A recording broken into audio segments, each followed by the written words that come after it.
Delta news మిత్రులకు స్వాగతం.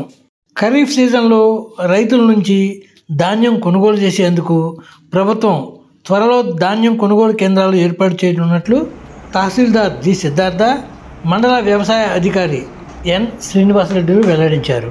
సోమవారం స్థానిక తహసీల్దార్ కార్యాలయంలో ధాన్యం కొనుగోలు కేంద్రాల ఏర్పాటుపై భారతీయ కిసాన్ సంఘ్ సభ్యులతో చర్చించారు. కొల్లిపర మండలంలో 8 ధాన్యం కొనుగోలు కేంద్రాలు ఏర్పాటు చేయనున్నట్లు వెల్లడించారు. కొనుగోలు కేంద్రాల ద్వారా ధాన్యం అమ్మాలనుకునే రైతులు ఆర్ఎస్కేల ద్వారా రిజిస్ట్రేషన్ చేసుకోవాలని తెలిపారు.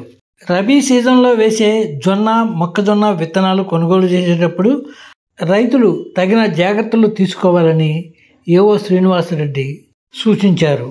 లైసెన్సు ఉన్న షాపుల వద్దే విత్తనాలు కొనుగోలు చేయాలన్నారు. మండలంలోని కొన్ని విత్తనాల షాపులను శ్రీనివాసరెడ్డి తనిఖీ నిర్వహించారు.